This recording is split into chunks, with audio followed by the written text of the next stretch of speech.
Kang chatena kasmai chinna datavyamidang tvaya Sūta putranyata deva kshubhyanti cha shapanti cha. It was stated by my teacher, O son of Sūta, this Śiva-gītā should not indiscriminately be given to anybody who is not qualified to receive it. Otherwise, the gods will be offended and will curse you. Ataprishto maya vipra Bhagavān Bādarāyaṇa Bhagavan devata sarva kinkshubhyanti shapanti cha. Thereupon, I asked Bhagavān Bādarāyaṇa, the learned brāhmaṇa, O Lord, why do all the gods get offended and curse? What harm is there in telling this Śiva-gītā to all and sundry, wherefore the gods get angry? Tasamatrastikaha niryaya kupyanti devata Parāśaryota mamaha yat prishtang shrinu vatsatat. Bādarāyaṇa, the son of Parāśara, then said to me, O dear, listen to the reply to what was asked. The brāhmaṇas who are householders perform the agnihotra daily. Nityagnihotrino vipra sanctiye grihamedinaha ta eva sarva phalada suranang kāmadhenavaha. Those brāhmanas alone are verily the kāmadhenus, divine cows, granting to all the devas all the wishes in the shape of delicacies to be eaten, food and drinks, all that is dear to them. Bhakshyang bhodyang cha peyang cha yadyadishtang suparvanam agnau hutena havisha satsarvang labhyate divi. All these are obtained by the gods in heaven through oblations poured into the sacrificial fire. There is nothing else in heaven that bestows all the devas' wants. Nanyadasti sureshanam mishta siddhi pradang divi dogdri dhenuryata nita dukkada grihamedinam. Just as for the householders, the cow taken away from them causes sorrow, precisely similarly, a brāhmana who attains siddhi causes sorrow to the gods. Tathaiva jnanavan vipro devanang dukkado bhavet tridashastena vignanti pravishta vishayang nrinam. Therefore, the gods obstruct the rise of knowledge by entering the objects of desire sought by human beings, with the result that devotion to Lord Shiva does not arise in the embodied souls. Tato na jayate bhakti shivekashyapi dehinaha tasmada vidyusham naiva jayate shulapaninaha. Therefore, for ignorant people, devotion towards Shulapani, Shiva who holds the trident, does not arise. Even if it arise by some chance, it gets destroyed in the middle. Yatha katang chidjatapi madhye vichidyate nrinam. Even if knowledge of Shiva arises by chance, the person does not believe it to be true. Namaste. So a person giving this knowledge to unqualified people can get in big trouble with the devas. Why is that?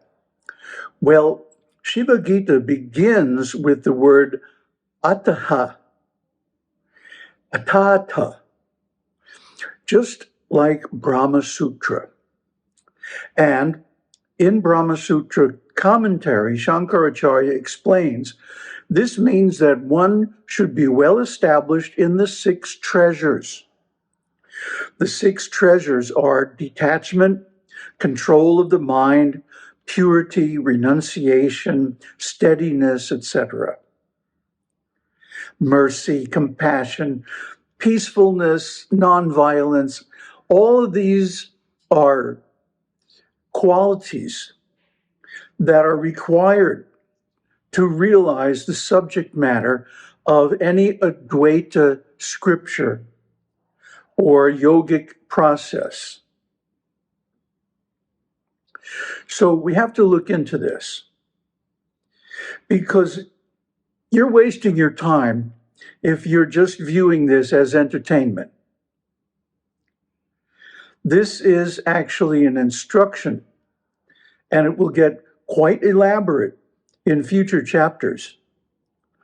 But trust me, this will lead to a tremendous revolution in consciousness and ultimate self-realization. So this is what you have to look forward to. Now, why do the gods get angry and curse anyone who misuses this knowledge? Because they hate to lose the benefits of the religious sacrifices, especially the agnihotra performed by the brāhmaṇas. You see, a ritualistic worshiper who performs Vedic rituals like a fire ceremony, offering ghee and other things, precious things, into the fire, into the mouth of the gods, is actually feeding the devas, literally, by their actions. And this is why performance of agnihotra brings wealth and good fortune, health, rain, possession in great measure, such as cattle and land, a big family, whatever you want, because the gods are pleased with you. And every god, even though he may have only a narrow field of authority, will grant you boons according to his ability. But actually, the best purpose of agnihotra is purification. And we'll see later on, beginning in the 3rd chapter, how the agnihotra can be used for purification, leading to blessings of Shiva and realization of non-dual reality. Now, this is the actual aim of all the Vedas. The fact that these sacrifices also give material benefits is simply to encourage those who are attached, that they're already lusting after all these material things. They're identified with their body and their senses, their family and their possessions and their position and their designation and so on. So let's give him a little side benefit to encourage him to keep going, because the ultimate purpose of all these religious sacrifices is purification of the mind and senses. For example, the rules of ritual cleanliness associated with the performance of fire ceremonies will lead you to better health and sharper intelligence and so many things. Chanting the mantras, I mean, this is very powerful. That's why we begin each one of these videos by chanting the Sanskrit of the mantras that we'll be covering in the video. So this is only the side benefit, but it is still required as a prerequisite to full self-realization. Why? Because it's given in the scriptures. See, we can't understand the qualifications needed for profound enlightenment and ultimate self-realization, because they are given not by reason not by logic, but by revelation. The whole Vedic process is a descending logic, avaroha, that higher intelligence reveals the truth to a lower state of intelligence.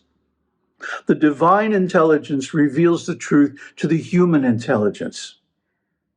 And if we accept this, we benefit. But if we try to speculate, this is called aroha panta, the rising type of intelligence. This might be good for material purposes like engineering and science and economics and stuff like that, but it's not good at all for self-realization. Why? Because we're not enlightened in the beginning. We don't know the truth. So if we start speculating and using logic and trying to guess the truth, we'll always get it wrong. We have to accept the revelation coming from the higher intelligence in the form of the Vedic scriptures, and especially the Upanishads, the Brahma Sutra, and special excerpts from the Puranas like this Śiva-gītā.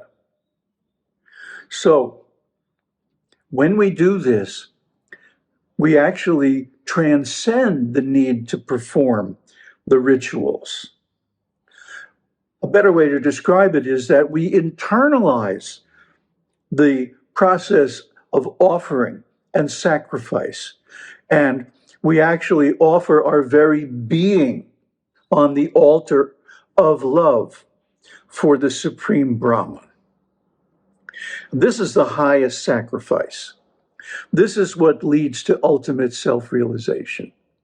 And this is what Śiva-gītā is actually teaching us. And we'll demonstrate using Rama as the test case. Now, as we mentioned last time, Rama is actually a portion of Vishnu who is an emanation from Shiva. So even though Rama is worshiping Shiva, it's actually sort of like Shiva worshiping himself. Why? To show by example the actions and attitudes of a realized being. Rama is already enlightened. If you read Yoga Vasishta, the sage Vasishta is giving all of this self-realization to Brahma when he was but a boy, 12, 14 years old, something like that. So he already knows all this stuff.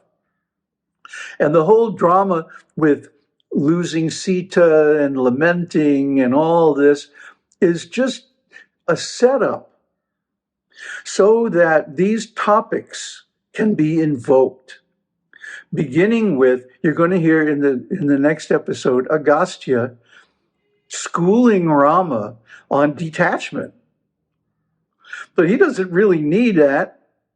That's for our benefit, so that we can hear these exalted topics and get the understanding by which we can approach this teaching in the proper mood. That is the mood of renunciation, the mood of letting go of our material attachments and renouncing the sinful activities like meat eating, intoxication, illicit sex life, gambling, speculation, and all this other nonsense that keeps us bound in the material world, in the samsara, the wheel of birth and death. So this is the actual aim of all the rules and regulations, of all the processes, meditations, and rituals given in the scriptures.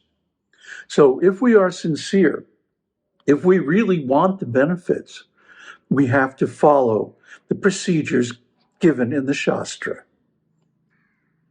Aum Tat Sat, Aum Shakti Aum, Aum Namah Shivaya.